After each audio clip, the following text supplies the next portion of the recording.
atau gelar doktor, dan itu tidak ada masalah sama sekali.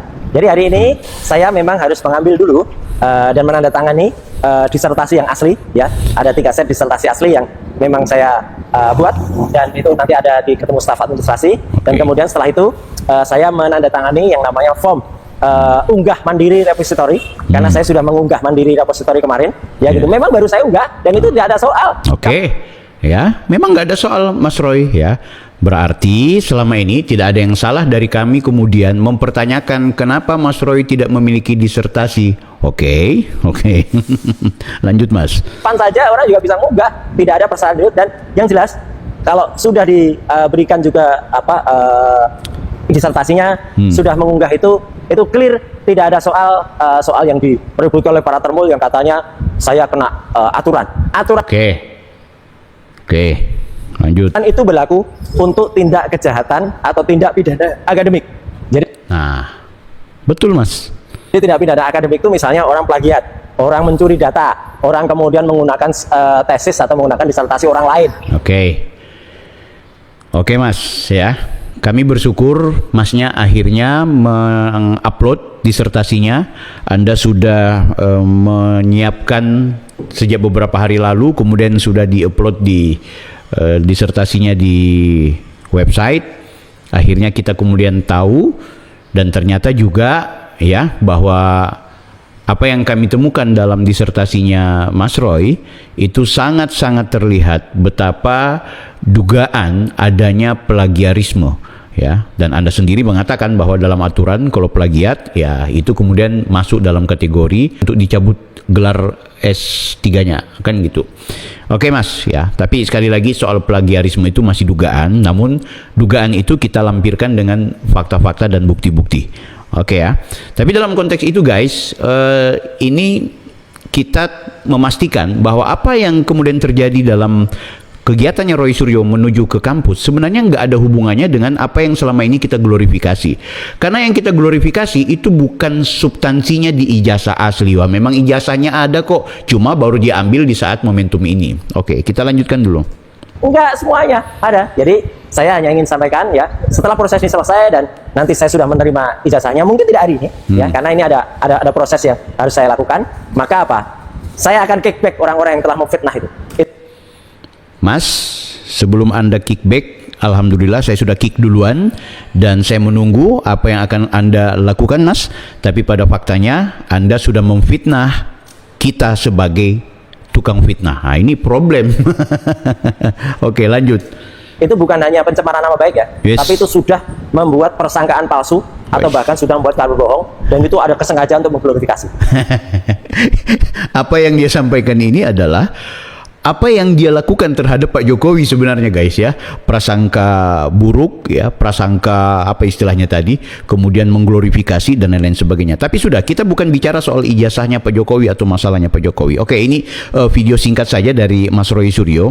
Beliau mengira dengan kemudian mendapatkan ijazah asli, mendatangi kampus UNJ, kemudian mengupload disertasinya, itu akhirnya menyelesaikan masalah, seolah-olah beliau itu terbebas.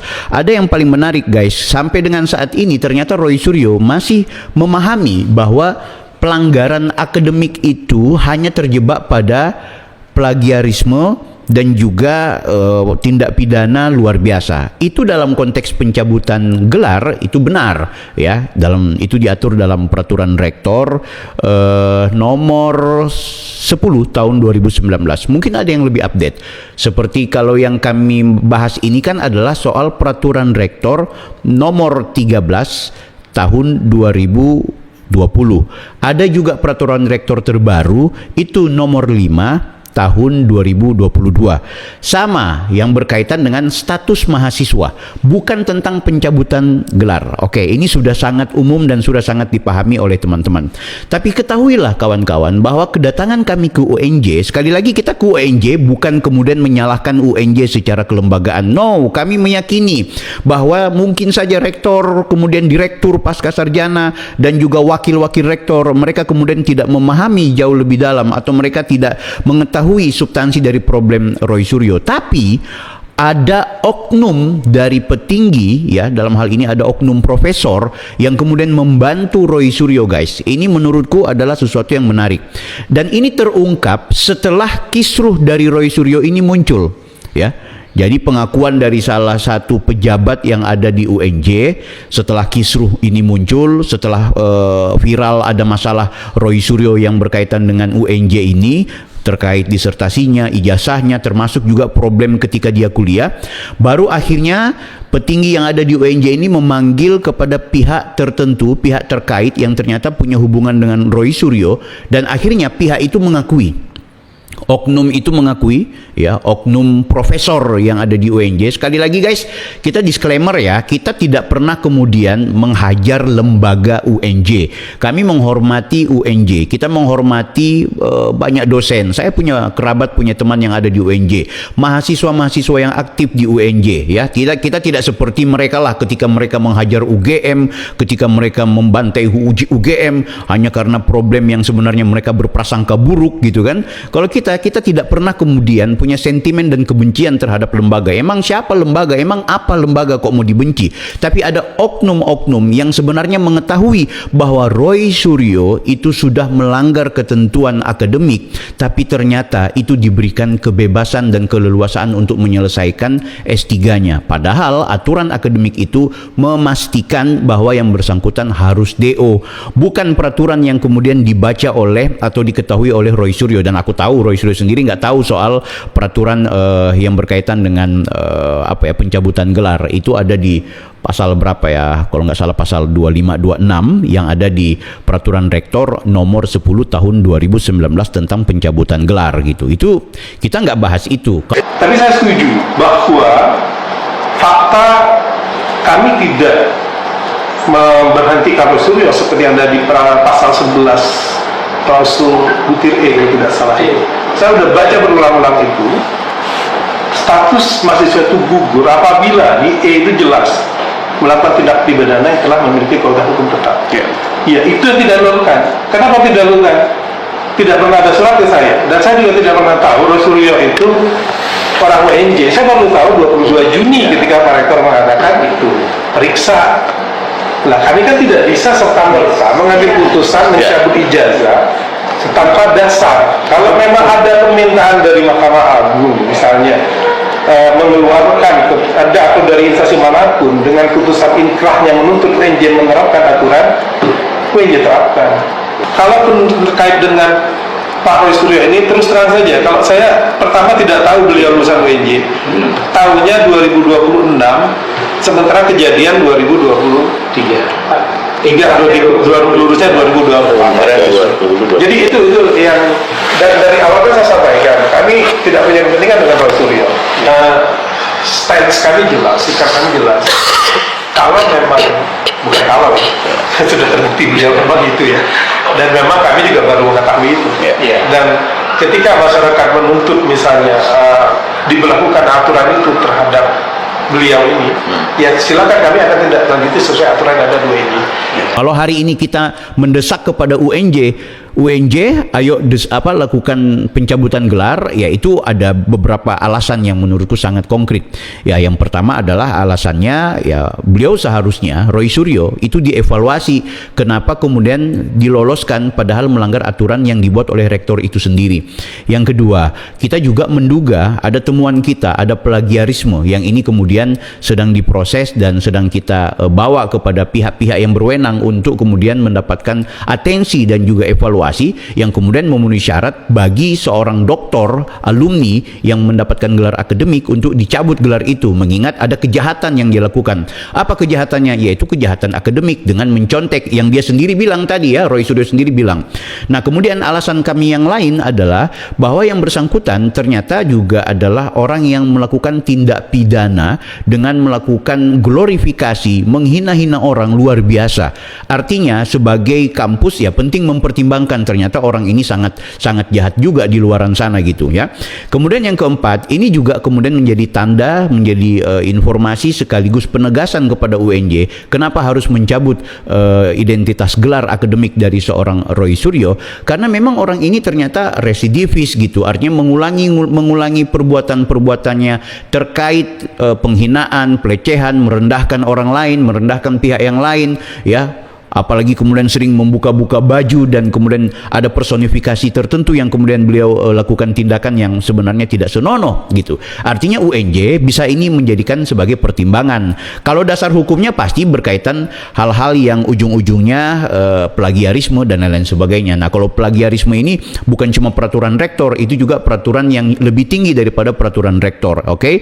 Nah, jadi itu guys ya. Apakah kemudian UNJ mungkin tidak akan mencabut? Ya, itu kita kembalikan ke UNJ. Yang penting UNJ hari ini segera membuat klarifikasi. Kami sejujurnya kecewa sama pihak petinggi yang ada di UNJ yang katanya akan membuat semacam dokumen pembahasan atau hasil dari diskusi pengkajian yang kemudian akan mereka telurkan sebagai sebuah informasi publik. Tapi sampai dengan saat ini bukannya informasi dari UNJ yang kita dapat, malah klarifikasi dari Roy Suryo. Bahkan Roy Suryo mengatakan UNJ sudah memerintahkan kepada saya agar saya yang konferensi pers.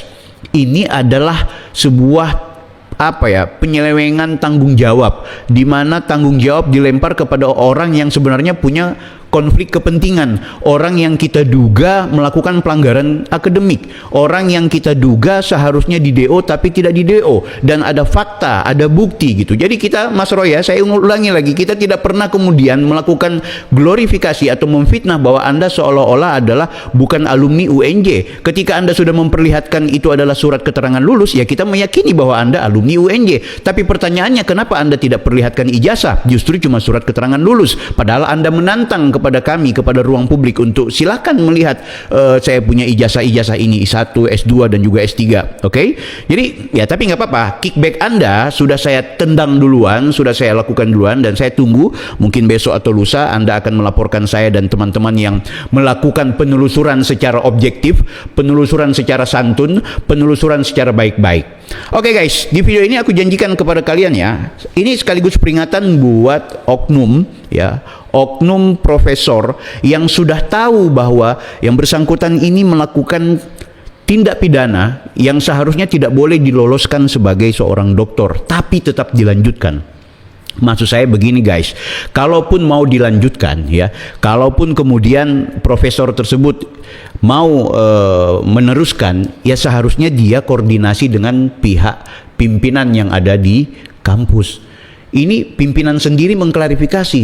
Setelah kasus ini bermunculan, akhirnya saya memanggil kepada oknum dari profesor tersebut. Akhirnya terbongkar. Memang saat itu pertimbangannya dia sudah bilang, saya janji udah nggak mau melakukan lagi, saya sudah kapok. Nah, itu bahasanya Roy Suryo, saya sudah kapok. Itu dalam rekaman yang kami yang kami dengarkan gitu, yang kami rekam. Ini kita dilarang waktu itu untuk video. Oke, kita hormati, tapi mereka tidak melarang untuk kita merekam proses. Merekam proses itu akan menjadi bukti-bukti tambahan bagi kita semua. Nah, hari ini saya akan menginformasikan ke teman-teman sebagai klarifikasi. Banyak yang bilang kami berbohong, tidak ada rekaman apa semua, termasuk Roy Suryo sendiri. Mana buktinya? Kita selalu diglorifikasi seolah-olah tukang fitnah, tukang bohong. Tapi ya sudah, nggak apa-apa. Sekarang saya buktikan ke kalian ada penggalan dari salah seorang petinggi dan peserta rapat saat itu yang mengatakan bahwa dia memanggil kepada oknum yang kemudian berhubungan dengan Roy Suryo,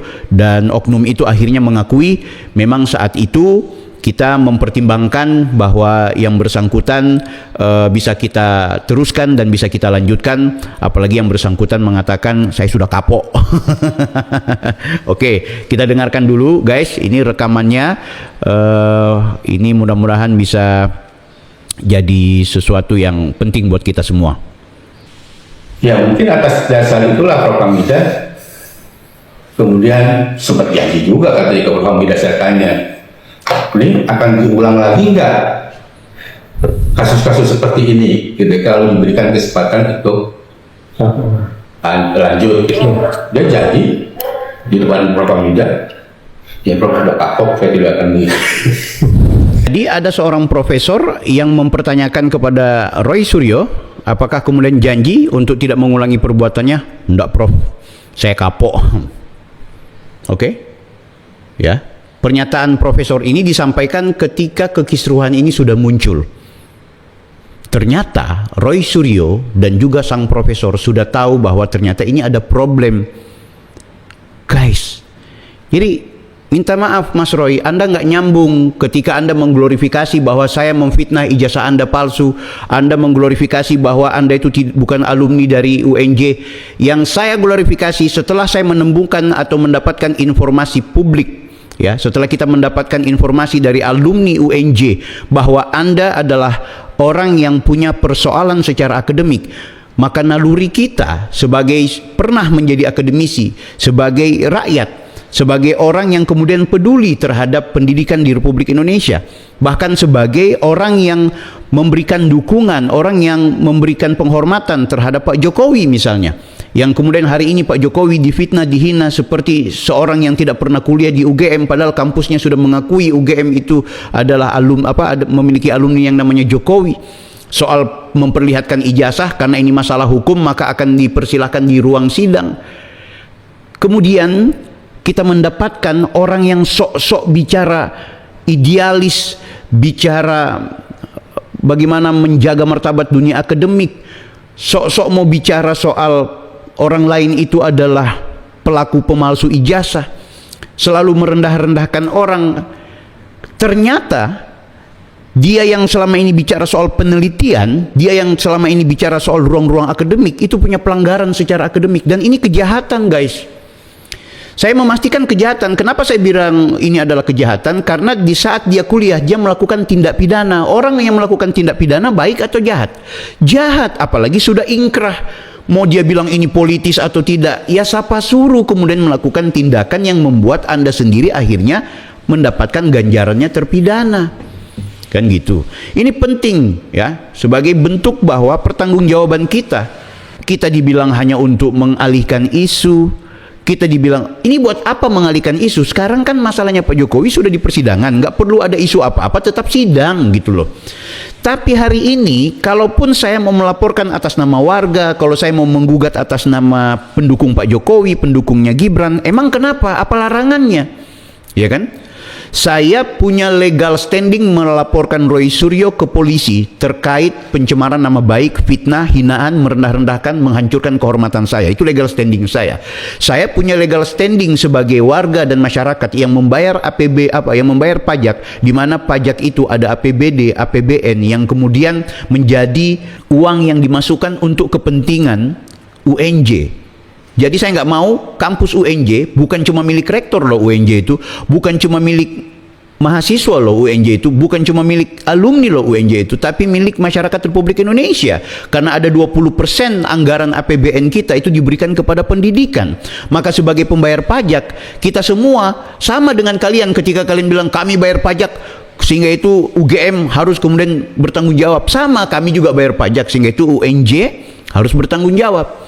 Sekali lagi, saya tidak sedang head to head dengan UNJ, guys. Bahkan saya mendapat dukungan dari banyak alumni, ya.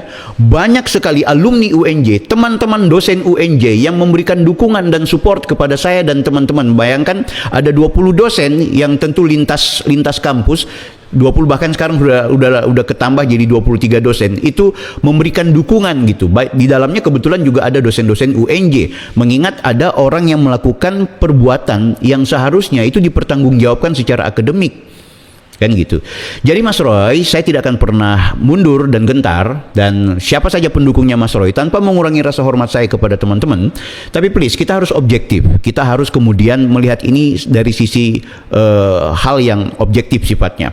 Kalian mendorong saya untuk meneliti ijazahnya Jokowi, kan sudah diteliti oleh Roy Suryo, Rismon dan juga Tifa. Tapi apa faktanya? Justru yang terjadi adalah mereka bersalah dan hari ini sudah jadi terdakwa, ya kan? Kecuali Rismon yang kemudian lempar handuk. Bang Bil, bagaimana dengan soal Rismon? Guys, soal Rismon saya tidak pernah kemudian mencabut laporannya. Kita menuntut kepada Polda Metro Jaya. Tapi Polda Metro Jaya sekarang lagi disibukin sama pra-peradilannya Roy Suryo gitu. Makanya, karena saya sudah ngitung ini kalau di Polda Metro Jaya ini mandek karena yang namanya Rismond saja sampai sekarang kita masih menunggu, walaupun mereka mengatakan dalam jangka waktu yang tidak ditentukan mereka akan berproses menuju ke Yamaguchi.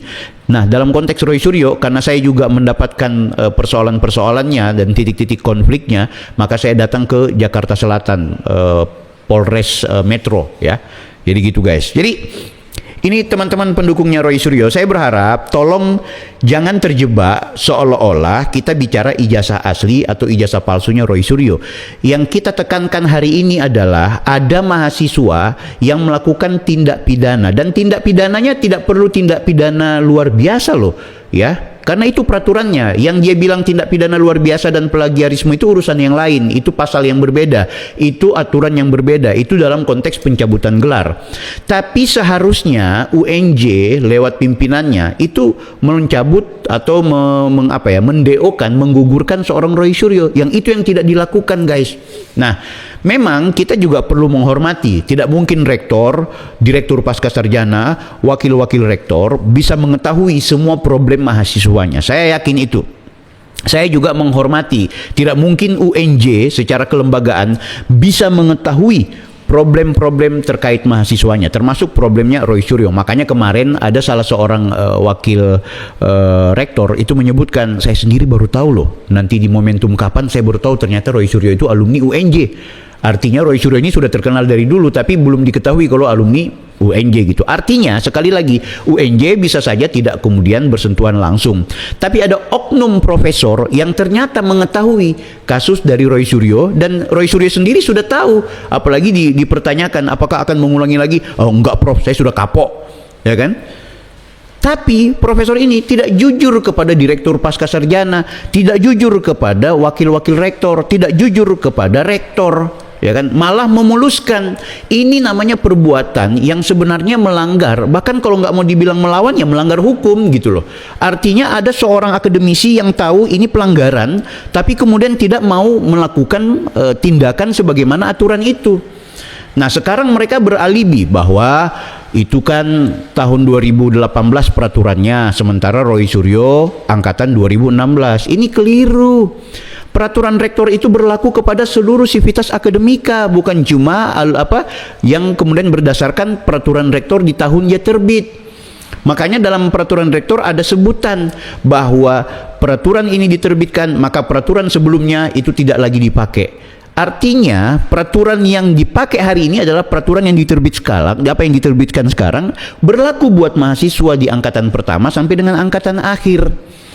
Jadi ini guys ya, makanya saya bilang kalau petinggi yang ada di UNJ mau kemudian membuat klarifikasi, kami berharap itu tertulis, dan kami juga kecewa laporan kami, permohonan kami, email kami itu tidak kemudian direspon dengan semacam respon yang sifatnya profesional. Kita malah datang ke sana dan oleh Roy Suryo kita dianggap memaksa, ya. Kita tidak pernah memaksa, guys. Kita datang ke sana dengan baik. Jadi jangan beranggapan kita datang ke UNJ itu seperti dengan Roy, Rismond dan juga Tifa datang ke UGM. Beda. Ya, beda kelas lah kita dalam konteks etika bertemu dengan orang dan bicara dengan orang. Nah, ini kan kisruhnya akhirnya jadi panjang, ya, seolah-olah kemudian kita mau mengglorifikasi bahwa UGM itu bermasalah. No, yang bermasalah adalah ada oknum-oknum, dan memang UNJ harus bertanggung jawab, kan gitu. Saya kira itu. Dan yang masih bertanya tentang legal standing, sekali lagi saya kadang-kadang mau ketawa menjawab persoalan atau pertanyaan itu, tapi pada faktanya bahwa kami tidak hanya sekedar karena persoalan mau mengubah, mau mengalihkan isu. No, enggak, sekarang gini, apa sih mengalihkan isu ini buat apa, ya? Buat apa kira-kira? Wong isunya Pak Jokowi udah di persidangan kok, kan gitu. Nah, apakah kemudian kita juga cari panggung? Enggak. Kita itu mengikuti semua masalah ini, sehingga itu saya pikir sama kita akan lakukan sebagaimana yang mereka glorifikasi, dan mereka juga adalah orang-orang yang menurutku perlu mengevaluasi diri, jangan kemudian selalu menyalah-nyalahkan orang. Dan Mas Roy, apapun video Anda hari ini tidak menjawab bahwa Anda sebagai fakta seorang yang seharusnya gugur sebagai mahasiswa saat itu, dan Anda adalah narapidana yang seharusnya mendapatkan konsekuensi DO. Dan sekarang kami masih menunggu apa jawaban Universitas Negeri Jakarta.